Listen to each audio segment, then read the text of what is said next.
sheesh, yeah, yeah, yeah. Nigga, no, they get the memo. They get the what? Say the right, they know the memo. Tim hukum kita sudah catat semua nama-nama akun tersebut. Terpantau dan sedang dalam proses pelaporan, yaitu atas nama Tinata JR. Hai Lur, kembali lagi bersama saya Unga Mendi di Santra Kaca Walau Debut Enjoy. Oke, di sini saya bakal bahas sesuatu yang memang harus dibahas di sini. Oke, jadi langsung saya kita bahas. Ayo gaskan.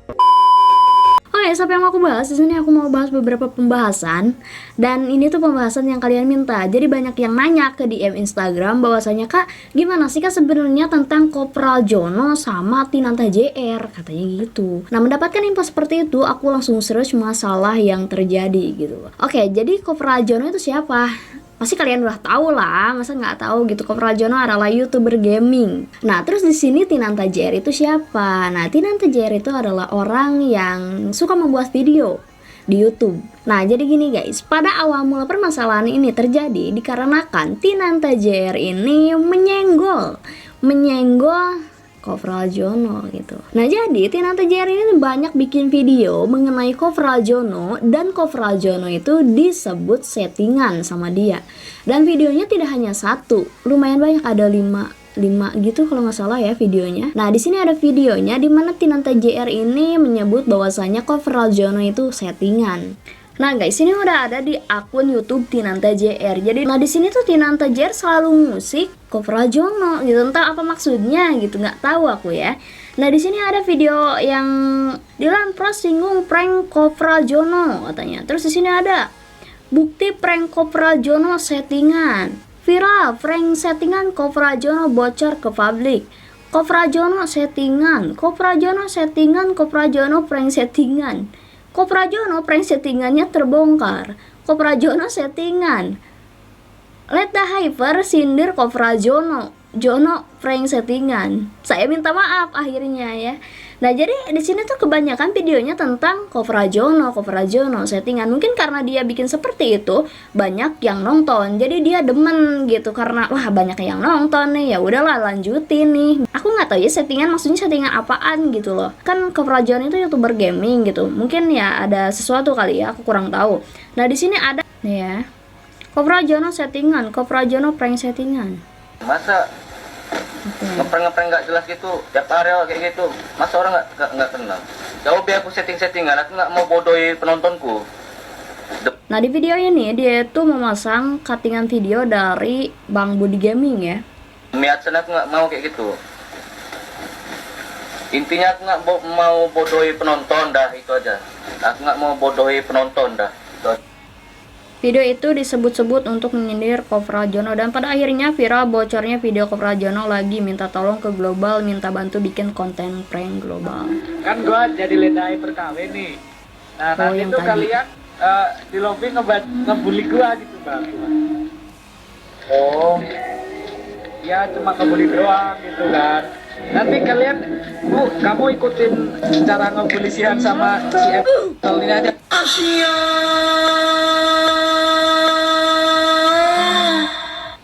Halo guys, balik lagi channel Tinata JR ya guys. Di video kali ini kita bakal bahas ya sesuai judul video ini ya guys. Sumpah aku seneng banget ya guys, seneng banget. Kenapa bisa seneng banget?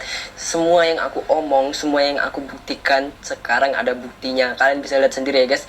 Prank Kopral. Nah, waktu tanggal 10 Februari dia lagi kesenangan banget karena dia itu katanya bisa membuktikan tentang prank settingan Kopral Jono. Sekarang udah viral semua videonya, ada di YouTube, ada di TikTok, ada di Instagram, ada di Twitter, story WA, semuanya ada ya guys video bukti Kopral Jono settingan. Apa settingan, Bang? Gak apa-apa settingan. Apa? Gak apa-apa settingan, asal menghibur. Pala bapakmu menghibur, ha? Pala bapakmu menghibur, ha? Nah, itu videonya guys ya. Jadi di sini tuh dia lebih kepada ingin membuktikan, wah gue bisa ngebuktiin nih bahwa Kopral Jono ini settingan gitu loh. Tapi nggak tahu ya settingan atau enggaknya. Nah, di sini Kopral Jono menanggapi hal tersebut, dan Kopral Jono itu membuat video ya mengenai dia gitu loh. Kita lihat ya videonya ya. Oleh sebab itu, mungkin selama ini aku terlihat diam aja gitu. Tidak mengklarifikasi apapun, tapi satu hal yang teman-teman harus garis bawahi, dan informasi yang penting buat teman-teman di sini bahwa selama ini aku dan tim hukum perusahaan sudah mengumpulkan semua akun-akun yang berniat atau dengan jelas baik itu disengaja ataupun sebuah candaan yang sifatnya dirilis di digital platform, baik yang bertujuan untuk konten atau untuk merespon sesuatu tentang Kopral Jono yang sifatnya adalah pencemaran nama baik. Oke, nah di sini kan udah jelas nih. Kopral Jono bilang akan kayak ngurusin gitu hal tersebut gitu loh. Tim hukum kita sudah catat semua nama-nama akun tersebut. Ayo. Tinanta JR panik. Dan saat ini ada satu nama yang sudah terpantau dan sedang dalam proses pelaporan, yaitu atas nama Tinata JR. Tinata JR. Tinata JR. Oke. Itu sudah kita lakukan proses hukum. Waduh, jadi udah tuh. Nah itu pernyataan dari Kopral Jono bahwasanya Kopral Jono itu sudah memproses dan mengumpulkan nama-nama akun yang sudah ya membuat nyenggol-nyenggol dia lah gitu intinya ya. Dan di sini udah ada satu nama yang udah dicatat yaitu Tinata JR. Dan di sini Tinata JR ketakutan dan dia membuat perminta maafan kepada Kopral Jono. Kayak kita lihat video perminta maafannya kayak mana ya. Oke nih kita lihat ya. Assalamualaikum warahmatullahi wabarakatuh. Waalaikumsalam. Saya Tinata JR. Di sini saya langsung saja ingin berbicara. Saya ingin minta maaf sebesar-besarnya kepada Mas Yuan Ibrahim, yaitu Mas Kopral Jono dan para kru dan para fans Mas Kopral Jono. Saya di sini benar-benar minta maaf atas video yang saya buat dan ucapan yang saya lakukan di video-video yang saya perbuat. Sini saya jujur saya hanya ingin membuat konten seperti YouTuber yang saya tiru, yaitu membongkar kejanggalan video orang lain. Tapi saya sadar di sini yang saya gunakan di kata-kata video tersebut ada sebagian kata-kata yang memang tidak baik saya ucapkan dan membuat fans Kopral Jono dan Mas Kopral Jono sendiri pasti tidak enak untuk didengar. Saya benar-benar di situ minta maaf sebesar-besarnya Bang. Saya berjanji tidak akan membuat konten seperti itu lagi, bahkan saya tidak ingin melakukan itu lagi Bang. Saya berjanji. Nah itu ya guys ya video perminta maafan dari Tinanta JR. Jadi di sini Tinanta JR udah takut gitu karena ya jalur hukum gitu ya urusannya. Nah jadi gitu ya guys ya, Tinanta JR sekarang udah minta maaf sama Kopral Jono. Jadi ya itu kembali lagi urusannya kepada Kopral Jono untuk selanjutnya atau proses selanjutnya gitu. Jadi begitu aja guys ya, mungkin yang bisa aku bahas di pembahasan kali ini. Kita masuk di pembahasan kedua. Oke, di pembahasan kedua di sini aku mau bahas soal apa yang kalian tanyakan tentang Vicky Naki dan Dayana. Oke, Vicky Naki dan Dayana. Nah, pasti kalian udah tahu gitu Vicky Naki itu siapa gitu loh. Nah, di sini aku jelasin lagi kalau Vicky Naki itu adalah konten kreator yang dimana dia tuh suka membuat video yang videonya itu dia bermain Ome TV internasional. Nah, jadi gini guys awalnya ya. Dia itu kan sering bikin konten tentang Ome TV gitu loh internasional, dan suatu ketika dia tuh bertemu dengan seseorang bernama Dayana gitu loh. Dan mungkin di sini subscriber Vicky Naki itu merasa atau melihat bahwasanya kayak Dayana itu sama Vicky Naki kayak cocok gitu loh. Makanya berlanjutlah hal itu gitu. Maksudnya Vicky Naki itu membuat konten lagi bersama Dayana. Mungkin itu atas permintaan dari penontonnya gitu loh. Dan seketika Dayana itu dibanjiri followers guys, sampai 2 juta lebih kalau nggak salah. Secara seketika karena Vicky Naki gitu loh. Kalau nggak ada Vicky Naki, Dayana gak bakalan dapat followers sebanyak itu dalam waktu singkat gitu loh. Aku aja masih 70.000 itu padahal udah lama gitu. Tapi ya mungkin itu hokinya Dayana gitu lewat Vicky Naki. Dan berjalannya video part Vicky Naki dan Dayana, kayak ada sesuatu yang disampaikan oleh Dayana di story Instagramnya. Ya tiba-tiba gitu guys.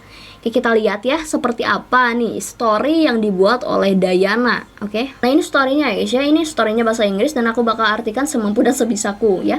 Jadi gini, sebenarnya perusahaan ingin menipu bahwa pengiriman datang tepat waktu dan dikirim dari Indonesia. Mereka meminta kami untuk membuat kotak palsu untuk yang mana kami akan mendapatkan jumlah yang bagus. Tetapi karena fakta bahwa kami terlambat 2 jam dengan story, meskipun hari kasih sayang belum berakhir, mereka bilang mereka akan memberi kami hanya 50% dari total. Kami sangat malu karena kami memposting postingan ini. Karena ini bohong, kami tidak akan lagi menangani masalah seperti itu. Oke, nah dilanjut ada yang kedua ya. Juga manajer, kami tidak akan menyebut namanya. Tidak mengerti apa-apa. Kami merekam konten di malam hari dan seseorang mencuri Scott dari kami. Scott apa ya? Kami ingin membelinya, tapi semua toko sudah tutup. Kami mencoba menjelaskan situasinya kepada manajer. Ini yang dia jawab. Dan apakah ini tanggung jawabmu? Orang yang bertanggung jawab harusnya memahami bahwa setiap orang memiliki situasi yang berbeda. Terkadang orang harus bisa mengalah. Nah ini yang kedua. Terus ada lagi satu lagi nih guys ya. Saya tidak tahu mengapa semua orang mengira perusahaan ini telah membayar saya 50%. Saya tidak mendapatkan uang dari mereka. Saya belum menerima uang dari mereka. Tolong hentikan kesalahan informasi. Nah, jadi itu story yang dibuat oleh Dayana mengenai pekerjaan. Pekerjaan dengan Vicky Naki mungkin atau gimana. Nah, di sini Vicky Naki pun langsung membuat kayak pernyataan. Jadi ngasih tahu bahwasanya ini yang sebenarnya kayak gini. Kita gak mungkin melihat dari satu sisi saja. Kita harus melihat dari sisi lain. Takutnya kan sisi yang satu kayak mana gitu beda. Nah, kita coba dengar dari pihaknya Vicky Naki seperti apa ya. Kita coba lihat. Nah, sekarang masalah kenapa Dayana marah-marah dan buat klarifikasi di story-nya itu sebenarnya aku juga nggak tahu dan mungkin Kak Tere yang lebih tahu, makanya kita tanya sama Kak Tere aja kali. Nah, jadi Kak Tere ini adalah manajer daripada Vicky Naki ya. Jadi di sini yang bakal ngejelasin itu Kak Tere. Ya, oke. Jadi gini, yang pekerjaan kita sama si Dayana itu, kita tuh udah ada obrolan sebenarnya sama manajer antar manajer. Manajer antar manajer. Udah ada dealing seperti apa pekerjaannya yang harus dilakukan, lalu dengan biayanya juga seperti itu. Nah, untuk biaya sendiri sebenarnya ini aku jelasin dari awal dulu ya. Kita itu tidak bisa melakukan langsung kayak gitu loh, karena itu kan kita tuh dealing itu di hari Kamis, ya kan, sebelum libur panjang long weekend minggu lalu kayak gitu kan. Nah, kita ada kendala nih kalau misalnya kita antar negara itu kan nggak bisa langsung kayak gitu kan, karena kan dari rupiah ke dolar kan. Dan kita tuh pada saat mau coba lagi ternyata dari banknya sendiri, kita kan transfer dari bank itu nggak bisa karena long weekend kayak gitu. Jadi fail. Nah itu sebenarnya juga sudah disetujui oleh pihak Dayana sendiri kayak gitu. Kita akan melakukan pembayaran mereka itu adalah setelah posting tanggal 14 kan, kami itu tanggal 14, dan pembayaran itu hari Senin itu sudah. Nah, jadi singkatnya kayak gini. Di sini tuh ada pekerjaan yang pekerjaan tersebut udah disetujui oleh manajernya Vicky Naki dan manajernya Dayana. Nah, di situ ada kesepakatan bahwasanya Dayana harus posting dulu pekerjaan tersebut, lalu nanti dibayar. Begitu. Kita lihat lagi ya. Jadi ya itu alasannya sih. Jadi memang sebenarnya pembayaran pun memang belum dibayar. Itu adanya dan tapi sudah terjadi kesepakatan seperti itu, dan mereka sendiri juga nggak ada masalah. Nggak apa-apa ya? Nggak masalah sih kayak gitu. Mereka nggak ada masalah. Nah, karena kontennya itu ceritanya adalah Dayana itu dapat hadiah Valentine seperti itu ya. Sebenarnya kita memang kayak bukan dari kita sih, dari shipper tuh ngasih hadiah Valentine ke Dayana. Karena ada budget sendiri untuk Dayana beli hadiah sendiri gitu, apa yang Dayana mau kayak gitu kan.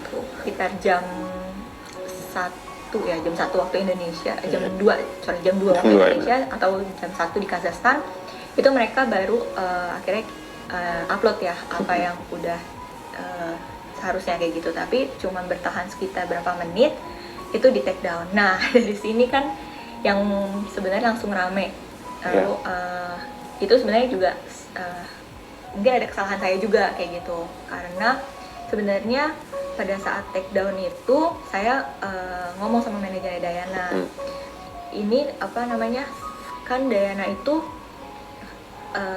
bekerja tidak sesuai dengan yang seharusnya kayak gitu, tapi saya bilang dipotong 50% kayak gitu, karena kan Vicky yang bantu handle take over kayak gitu. Aku bilang kayak gitu, terus tiba-tiba mereka take down, terus muncullah status itu kayak gitu kan, status yang Ya seperti itulah yang Vicky mungkin juga tahu kayaknya. Oke, nah itu pernyataan dari Vicky Naki bersama manajernya. Jadi, garis besar inti permasalahan ini adalah tentang pekerjaan. Yang dimana Dayana ini membuat pekerjaan tersebut tidak sesuai dengan semestinya. Jadi ada potongan harga sebesar 50%. Dan mungkin Dayana keberatan akan itu gitu loh. Oke, dan semoga permasalahan Vicky Naki dan Dayana ini cepat selesai gitu guys ya. Dan semoga semuanya damai-damai aja gitu. Oke, mungkin itu aja yang bisa aku bahas tentang yang kalian minta ya, Vicky Naki dan Dayana, Kofrajono dan Tinanta JR.